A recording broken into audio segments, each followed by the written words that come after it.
Mission Impossible has now finally ended with Final Reckoning. Or has it? Because let's be honest, I don't think those people who have seen it, like myself, went out that cinema thinking that was the final Mission Impossible movie. It wouldn't surprise me, put it this way, in 5 or 10 years time they decide to go, Mission Impossible 20? Let's fucking go, lads. As to me, this felt like a little bit like Fast and Furious, where they almost don't know how to stop making a sequel. I'm back, bitches! The overall movie was quite positive, and I enjoyed this film, because I think it was a movie that got the balance right between action and story, which is something that Mission Impossible franchise seemingly doesn't get right on a regular basis, in my opinion.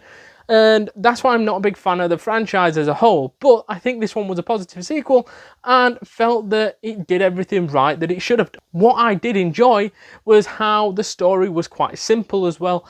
And the part about the story is that I didn't need to be told every 5 minutes what the story was about, in which it kept on doing.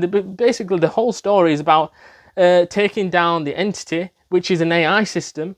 And Tom Cruise's character Ethan Hunt, you've got to use the key to obtain the hard drive where the database of this AI system's on, and then they can try to destroy it with the poison pill, which his friend Luther created, and then they can sort of take down the whole AI system before it decides to destroy the whole world by either turning all the countries against each other and causing World War III, by one country firing nukes off to stop the Entity, but in doing that, they then would cause World War III, or simple, the Entity would destroy all the countries by gaining all the nuclear weapons of every country.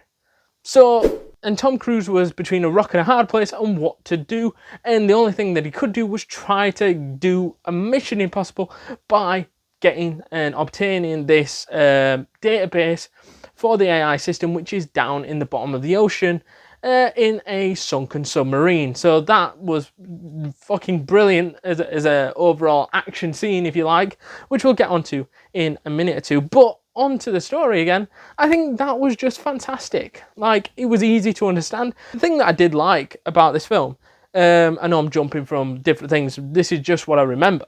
I liked how this movie sort of did like mini flashbacks and cool little characters that appeared from other previous films, and there was a lot of references to previous films dating back all the way to Mission Impossible 1 and Mission Impossible 2, the early days of the Mission Impossible franchise, which I think was epic because that always brings back the nostalgia, that always has an impact to go, oh, that was a cool moment, and they've managed to link it in. I don't think this movie was shit by any stretch of the imagination. I think this was a good, solid film. But if it was shit, at least they used and connected those flashbacks to show a little bit that, okay, this is going to be your final film. On to the spoiler side of stuff. So if you ain't seen the film, probably switch off now. That's sort of like the basic stuff that we told you. But now, time to get into the real juicy stuff. Spoilers. The death of Luther, that's the best place to start.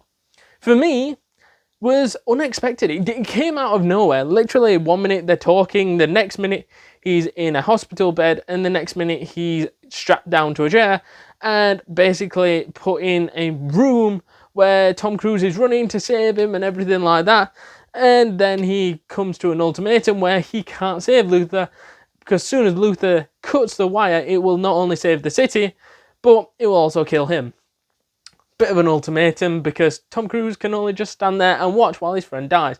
The only problem I've got is with the whole Luther thing, death, if you like, is that they didn't really make a big deal out of it. It just felt like, okay, Tom Cruise is running there, they have their little moment of talking to each other, oh, you know what I mean, you need to go finish the mission off, whatever. Then Tom Cruise is running the other way while everything collapses.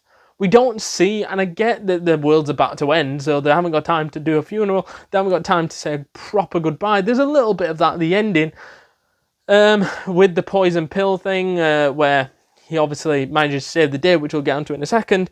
But then there's a little voice clip with Vic Rhames talking to Tom Cruise from when he filmed it before he made the poison pill to save the world. It's bizarre, but yeah, you have that at the end. But apart from that, you never really felt that Tom Cruise felt the effects of the Vic Rhames Luther death. On the actual big stunts, I think that the first big stunt with the submarine was awesome. And I think that is how you do it, because it was tied into the story. It was needed. That's your Mission Impossible, of him diving down. The pressure levels, you get told about how dangerous it is going to those levels. He goes down to those levels. He's got different problems when he gets down there. There's bombs in this submarine. There's all these different things going on.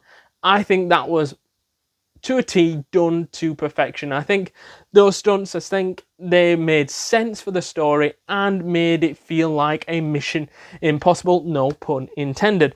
However, fast forward to the back end of the film with the plane stuff, that's the shit that I'm not a big fan of.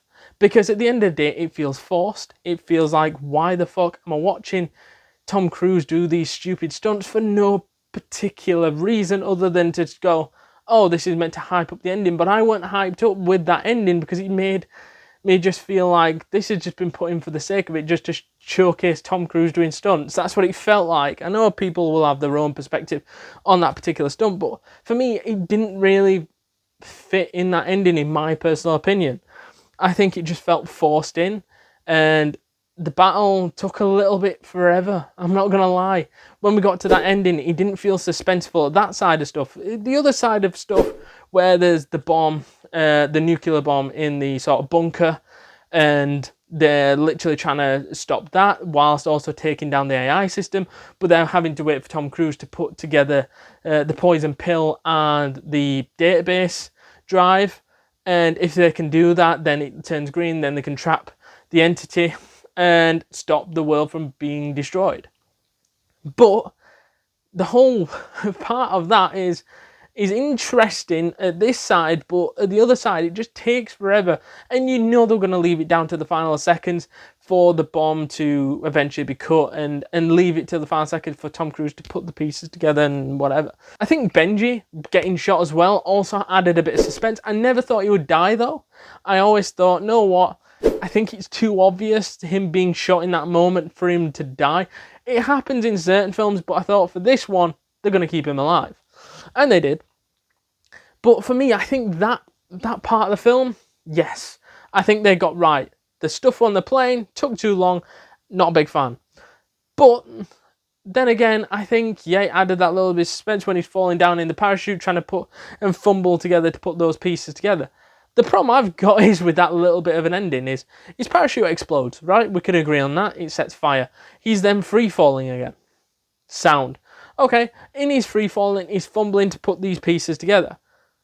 Then it cuts to when they've defeated the entity. Cool.